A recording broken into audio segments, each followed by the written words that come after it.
இல்ல வாய்த்திறங்க செய்யணும்னு சொல்றாங்க. நான் 5 நிமிஷம் பேசினதுக்கே கொளத்தூர்ல கொத்து பரோட்டா போட்டாங்க மக்கள். 5 நிமிஷம் பேசினதுக்கே கொளத்தூர்ல கொத்து பரோட்டா போட்டாங்க.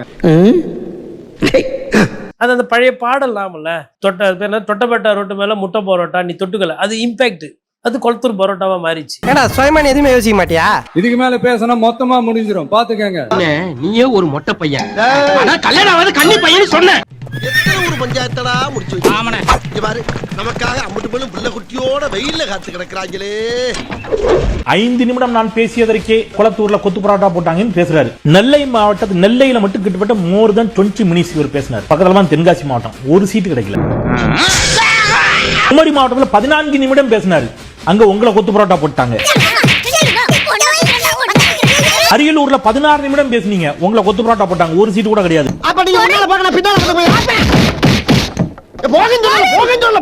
நாகையில 15 நிமிடம் பேசுனீங்க, உங்களை கொத்து பரோட்டா போட்டு அனுப்பிட்டாங்க, ஒரு சீட்டு கிடையாது.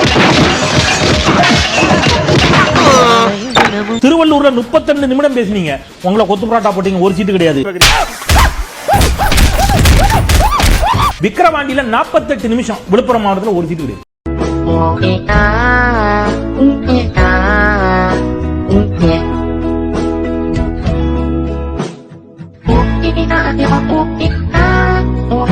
பேசுங்க சார் கேக்குறது எதை தெரியுமா? நாட்டு மக்கள் பிரச்சனை பேசுங்கன்னு கேட்டா, நான் பேசுனதுனால தான் நீங்க தோத்துட்டீங்க, இது என்ன வாதம்? இவனுக்கு வயசுக்கு தகுந்த சவகாசமே இல்லடா. நாட்டு மக்கள் பிரச்சனை பேசுங்கன்னு கேட்டா, நான் பேசுனதுனால தான் நீங்க தோத்துட்டீங்க, இது என்ன வாதம்? உங்களை கொத்து பரோட்டா போட்டாங்கல்ல மக்கள், தோத்துக்கிட்டே இருக்கீங்க. அவ்வளவுதான், நம்மள முடிச்சு விட்டீங்க போங்க. ஒரு பைசா லஞ்சம் இல்ல, ஒரு பைசா ஊழல் இல்ல. அப்படியா விஷயம்? ஊழல் லஞ்சமே இல்லையா? இன்னைக்கு ஐயா விஜய் அவர்கள் பேசுறாங்க ஊழலே இல்ல லஞ்சமே இல்லன்னு. கேரளால மலையாள செய்தி சேனல் வெளியிடுது, இந்த புளியரை செக் போஸ்ட்ல 200 രൂപ വാങ്ങിട്ട് ലാറികളെ വിടുறான். തമിഴ്നാട്ടിൽ നിന്ന് സാധനങ്ങളുമായി വരുന്ന മലയാളി ലോറി ഉടമകളെ കൊള്ളയടിക്കുകയാണ് തമിഴ്നാട് മോട്ടോർ വാഹന വകുപ്പ്. തമിഴ്നാട് പുളിയറ ചെക്ക് പോസ്റ്റിലൂടെ നിർമ്മാണ സാമഗ്രികളുമായി കടന്നുപോകുന്ന ലോറികളിൽ നിന്ന് വാങ്ങുന്നത് 200 മുതൽ 400 രൂപ വരെ കൈക്കൂലിയാണ്. കേരളാല കേവലപ്പെടുന്നത് തമിഴക വെറ്റികള அரசு. ஒரு பைசா லஞ்சம் இல்ல, ஒரு பைசா ஊழல் இல்ல. சத்தியமா சேலம் அருகே சீலநாயக்கன்பட்டியில் உள்ள அரசு பிற்படுத்தப்பட்டோர் மாணவர் விடுதியில் தரமற்ற உணவு வழங்குவதாக ஏன் மேல பழி தூக்கி போடுறீங்க? மதுரை மாவட்டம் சரங்கம்பட்டி, தாதம்பட்டி, ஓனாப்பட்டி கிராமங்களில் இயங்கி வந்த 3 அரசு ஊராட்சி ஒன்றிய துவக்க பள்ளிகள் நேற்று மூடப்பட்டன. ஏன் மேல பழி தூக்கி போட்டீங்க? விழுப்புரம் மாவட்டத்தில் உள்ள ஒரு அரசு பள்ளியில் பள்ளி மாணவிகள் கையில் துடைப்பத்தை கொடுத்து பெருக்க வைத்த பள்ளி நிர்வாகம் எல்லாத்தையும் பண்ணிட்டு பழியை தூக்கி ஏன் மேல போடுறாங்க? சென்னை மணலி அருகே செட்டிமேடு பகுதியில் சுமார் 1 மாத காலமாக முறையாக குடிநீர் வழங்காததை கண்டித்து திருப்பூர் மாவட்டம் வெள்ளக்கோவில் அருகே லக்குமநாயக்கன்பட்டியில் கடந்த 1 மாதமாக அமராவதி ஆற்று நீர் விநியோகம் நிறுத்தப்பட்டது. ஏன் மேல பழியை தூக்கி போடுறீங்களா? சென்னை மற்றும் காஞ்சிபுரத்தின் பல பகுதிகளில் இரவு நேரத்தில் பல மணி நேரம் மின்சாரம் துண்டிக்கப்பட்டதால் வீதிகளில் வந்து உறங்கிய மக்கள். சென்னையில் அதை கண்டித்து மக்கள் சாலை மறியல். எல்லாத்தையும் பண்ணிட்டு பழியை தூக்கி ஏன் மேல போடுறாங்க? உங்க வாயில பெட்ரோல் ஊத்தி கொளு தம்பி. எலவு வீட்டுல கும்பலையா கூட இவ்வளவு அழுக மாட்டாளுங்க, ஆனா நீ இந்த ஆளே அழுகிறீங்க. ஐயே இந்த அங்கிள் அழுறாரு. விஜய பொறுத்த வரைக்கும் இல்ல, நான் ஒரு ஆக்டரா தான் இருப்பேன், இவங்கிட்ட நடிக்க வந்து தூக்கு மாட்டினே சாவலாயா. எனக்கு அந்த மாதிரி ஒரு கேரவன் மேடையில ஏறினாதான் எனக்கு பேச்சே வரும். அங்கதான் நான் பேசுவேன், அங்கதான் நான் நடிப்பேன், பாடுவேன், ஆடுவேன், எல்லாம் பண்ணுவேன். நம்ம எல்லாம் கிரியேட்டர் மாமா, புதுசா ஏதாவது யோசிச்சுட்டே இருப்போம். யாரோ எழுதின புத்தகத்தை படிச்சு மனப்பாடம் பண்ணி எக்ஸாம் எழுதி பாஸ் பண்ண முடியாது.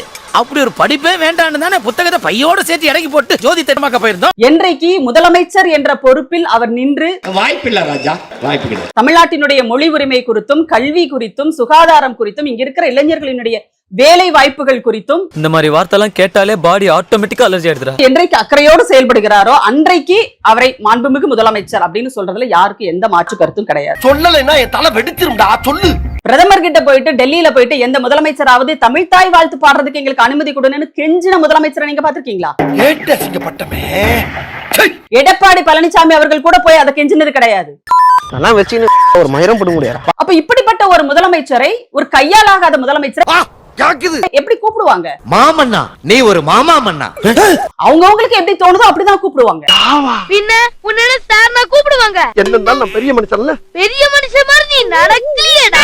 எல்லாத்தையும் விட்டுட்டு சரி, வந்திருக்கேன். எல்லாத்தையும் விட்டுட்டு வந்திருக்கேன். அவர் நான் குடும்பத்தை விட்டுட்டு வந்ததுக்குலாம் அதுக்கு யாரும் பொறுப்பேற்க முடியாது. இதுக்கு செருப்பாலே அடிச்சிருக்கலாம். மேற்கொண்டு இந்த மூஞ்சில கரியலி பூசுற மாதிரி இருக்கு. அப்பா போதும் பாப்பா. நான் வலியில உட்கார்ந்திருந்தேன், வலி வேதனையோட உட்கார்ந்திருந்தேன் வீட்டுல. மலேசியால மன்னிக்கணும், ஏதோ ஒரு ஆடியோ லான்ச் நினைக்கிறேன். அங்க போயிட்டு அந்த ஆட்டம் ஆடுனீங்களே, கும்முன்னு ஒரு குத்து குத்துற.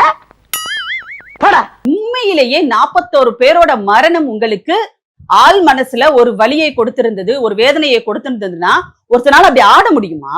யோசிச்சு பாருங்க. சார் என்ன சார் எங்க மேல சந்தேகப்படுறீங்க?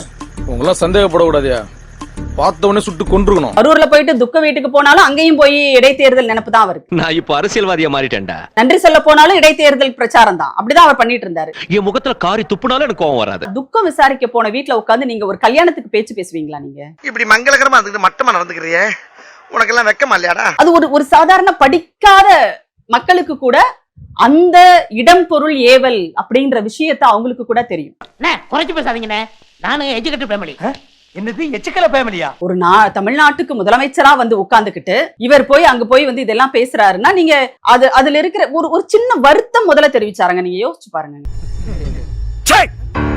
சிரிக்கிறானி வெக்கமா இல்ல? யாராவது லஞ்சம் கேட்டா என் பேரை சொல்லுங்க அப்படின்னு அவர் சொன்னதா இருக்கட்டும். வரலாற்றுல எந்த முதலமைச்சருமே வந்து ஊழலுக்கு எதிராக இப்படி ஒரு விஷயத்த பண்ணதில்ல.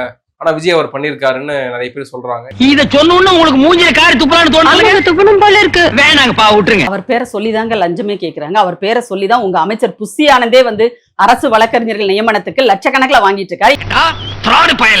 திருட்டு பேமானி நாங்க சொல்லல, திமுக சொல்லல, திராவிட இயக்க தமிழர் பேரவை சொல்லல, திராவிடர் கழகம் சொல்லல. யாரு சொல்றா? உங்க தாவேகா கட்சியை சேர்ந்த வழக்கறிஞர்கள் இன்னைக்கு வழக்கு போட்டிருக்காங்க. எனக்கு எதிரிங்க வெளியே இல்லடா, கூடவே இருக்கீங்க. பிள்ளைங்களுக்கு டிஜிட்டல் முறையில பாடம் சொல்லி தரதுக்காக அங்க வகுப்பறைகள்ல ஸ்கிரீன் வச்சா இவங்க போய் அதுல வந்து விஜயோட நிகழ்ச்சியை வந்து நேரலை ஒளிபரப்பு பண்ணிட்டு இருக்காங்க தாவேகாக்காரங்க. எவ்வளவு பெரிய கேவலம் தெரியுமா? அதுல விஜய் பேசின பேச்செல்லாம் குழந்தைங்க கேட்கக்கூடிய ஒரு பேச்சா? என்ன கொடுமை இது? இப்படியே என்னமோ ஒண்ணு சொல்லிட்டு டேஷ். நீ எல்லாம் பெரிய மனுஷனாடா, குழந்தைகள் கேட்க கூடாத ஒரு தகுதியற்ற கேவலமான அசிங்கமான ஒரு பேச்சை ஒரு முதலமைச்சர் பேசுறாரு. அத நீங்க பள்ளிக்கூடத்துல வகுப்பறைக்குள்ளேயே போய் ஒளிபரப்புறீங்கன்னா அப்போ அந்த குழந்தைகளை பற்றி உங்களுடைய பார்வை என்னவா இருக்கு?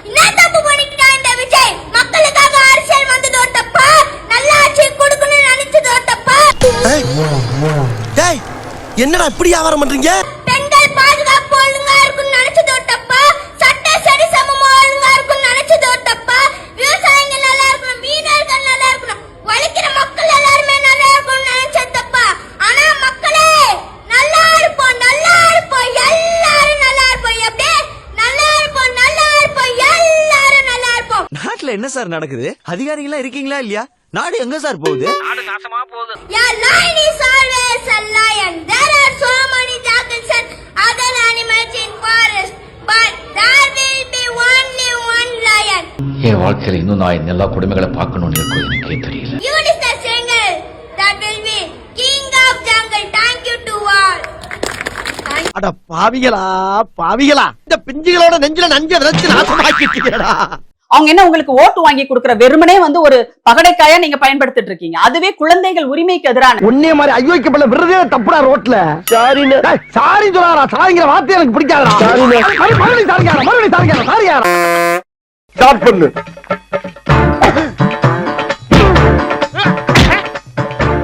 இங்கிட்டு வா. அப்படியா படைக்கலடி படைக்கல மண்டையில மட்டும் அடிச்சிடாத, குலக்கேசல் உள்ள போயிருவேன். சரியா? உங்க வீட்டு பிள்ளையா நினைச்சு எல்லாரும் என்னை மன்னிச்சிருக்க.